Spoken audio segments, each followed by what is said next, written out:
So Truth in Advertising, we are claiming this is the Sunday of our 349th annual meeting, but we missed a few during the siege of Boston when the Royal Dragoons kicked us out of our meeting house. Will you join me in prayer?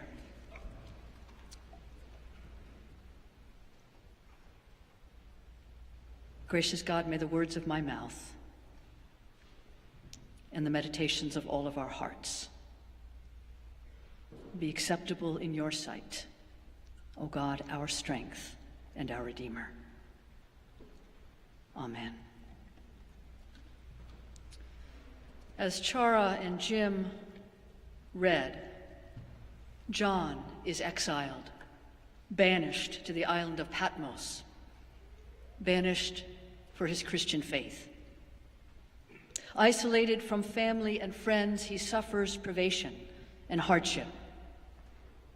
And back on the mainland, his fellow Christians, including his own family, suffer persecution. Christians are being rounded up, arrested, flogged, even crucified.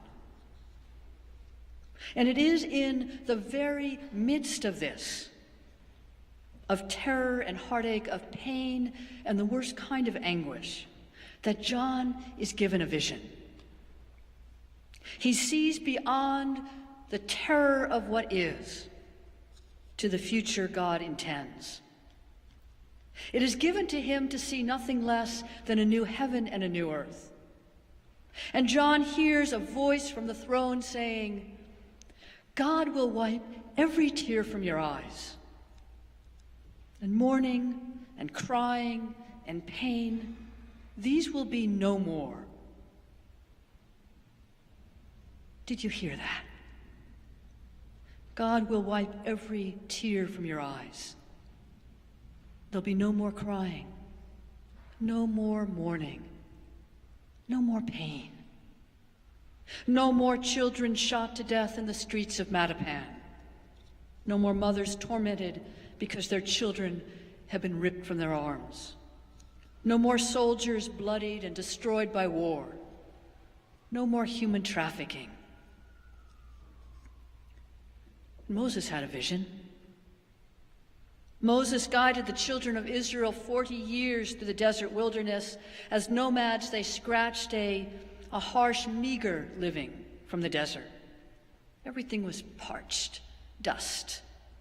Their flocks were scrawny, and so too were the children of Israel, scrawny. For 40 years they journeyed in these conditions, lifting one foot ahead of another along the way, burying and mourning their dead. And for every single day of those 40 years, Moses told them to lift their eyes from the parched earth and to see ahead the promised land, flowing with milk and honey, a land of clear rivers, fat with cattle and figs, a land sylvan with trees of olives, quince, and pears. Martin Luther King had a vision. He was standing on the white marble steps of the Lincoln Memorial. And it was there he told this nation what they couldn't see, but what he could. In his vision, he saw the day when the sons of former slaves and the sons of former slave owners would sit down together at a table of fellowship. Nelson Mandela had a vision. He was behind bars on Robben Island, imprisoned, and through the bars and past the guards and on the other side of apartheid, he beheld a vision of a non-racial democratic South Africa. Ludicrous, these visions. Ludicrous, every one of them. Preposterous, naive. John's, Moses's, Martin's, Nelson's. And if you were an actuary setting the odds on whether or not any of these visions could be realized, you would bet that the odds were long to none. But here's a question for you today, Church, Old South. What makes us different from the animals? Opposable thumb? Knowledge of our own mortality? perhaps altruism, the ability to care for another, to act on another's behalf without regard either to the cost or benefit to ourselves. Well, I propose that part of what makes us different from the animals is what John and Moses had, what Martin and Nelson had, the ability to see beyond what is to what might be. Beyond apartheid to a non-racial democratic South Africa, beyond inequality to equal rights, beyond the desert wilderness to the promised land, beyond pain and death and mourning to healing and resurrection. What separates us from our sister and brother animals is our capacity and our desire to imagine a future finer than the present, a purpose greater than our own lives, and then to pray for it, to work for it, sacrifice for it. In the book of Proverbs, it is written that without a vision, the people perish. We had a vision. 10 years ago, the leaders of Old South Church in Boston, the members of church council and trustees and deacons and your ministers, 10 years ago, we began having glimmers of a vision. Glimmers of a future that was bigger, finer, bolder, and more faithful than where we were 10 years ago. And we didn't come by the vision by accident. We asked for it. We begged God for it. We put the question directly to God. God, what is your vision for Old South Church in Boston? God, what would you have us be and do? How can the Church of Benjamin Franklin and Sam Adams and Phyllis Wheatley, the Church of the Boston Tea Party of radical abolitionists and those who built housing for the poor and marched for civil rights, how can this church, these people, serve you in these next 10 years? And here's what we heard. First, we heard God calling us to live our Christian faith at the crossroads. Jesus and his followers ministered at the crossroads of their day, at the contested areas between slave and free, male and female, Gentile, Jew and Samaritan, rich and poor, sick and well. We heard God calling us to roll up our sleeves, Old South Church, and wade in deep into the contested areas of our time, between black and white, Christian and Muslim, rich and poor, housed and unhoused, immigrant and citizen, gay and straight. And for the past 10 years, one way or another, that has been our godly work. We became a sanctuary church, started Boston Warm, a day center for unhoused neighbors, partnered with City Mission and others to work on the edges of homelessness and affordable housing. We launched Grace Speaks, conversations about race, not out there, but here among ourselves. We started a group focused on climate change and launched a gospel choir. Our work with GBIO carries us to mosques and synagogues, to prison and jail, transforming foreigner to friend and strangeness to familiarity. We went on mission trips, taking us out of our comfort zones and into circumstances that were challenging and life-altering. And second, we heard God calling us to be a sanctuary in this city. Christian churches are in decline. Urban churches, one after another, closing their doors. And even so, the vast majority of churches today in Boston and in Massachusetts are open for a stingy 2 or 4 hours a week. We heard God shouting to us from heaven, adapt or die, evolve or perish, adjust or succumb. We heard God saying, fling open those big old doors and welcome in all God's people. We heard God urging us to capitalize on this extraordinary space and location. And we set about to renovate this old building.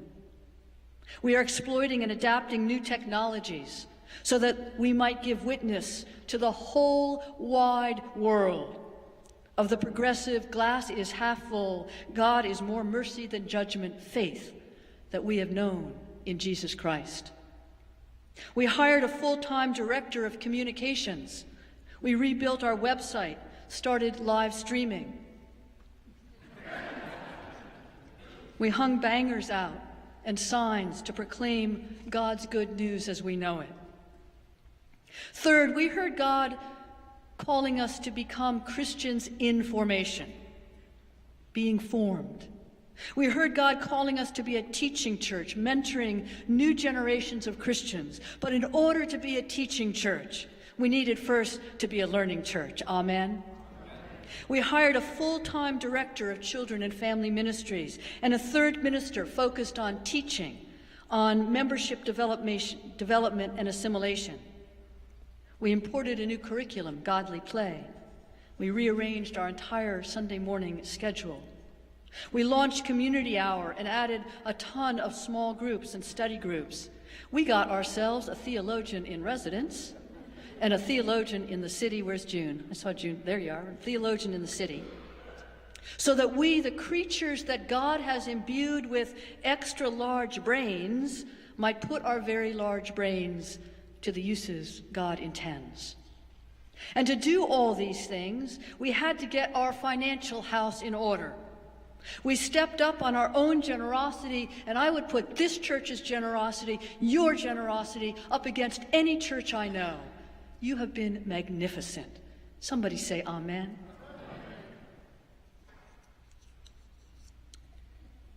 We sold a book. We addressed our deferred maintenance, the hole we were in, and dug our way out of it. We built a capital reserve fund into our annual budget. We built up our endowment, revised the bylaws, renamed and added committees and working groups and task forces. We reorganized ourselves in a whole bunch of important ways, as we have been doing across 350 years, or we wouldn't be here today. Old South Church's vision for the 21st century, adopted on December 10th of 2010, has guided us just as we intended it to the very precipice of our 350th anniversary. We didn't realize every part of the vision God laid before us because it was a big vision. Amen, Vard? Vard wouldn't let any of it go. It was all there. We were supposed to do everything. We didn't realize everything, but then neither did Moses or Martin or John or Nelson. But unlike them, like them, we saw some of it come to pass. Old South's vision for the 21st century has been and remains a collective effort, informing our 350th anniversary activities and programs. So if you were a member of the trustees, deacons, or council in the years 2008, 9, 10, or 11, would you please stand up and remain standing? If you served one of the Vision task forces, the Vision working groups, Sanctuary in the City, Christians in Formation, or Faith at the Crossroads, would you stand up and remain standing? If you attended the annual meeting on December 10th, 2010, at which meeting we adopted the vision for the 21st century, would you stand up and remain standing? If you supported the recent capital campaign with your dollars, would you stand and remain standing? If you are supporting the church today or over the past 10 years, financially or as a volunteer, would you stand up? And if you are a visitor today and you're still standing, here's my question to you. If you believe in visions, in committing to a future finer than the present and a purpose greater than your own life, if you believe God endowed us with extra large brains, with wit and imagination and a ravenous hunger for justice and a thirst for mercy so that we could see past what is to what might be, would you stand up?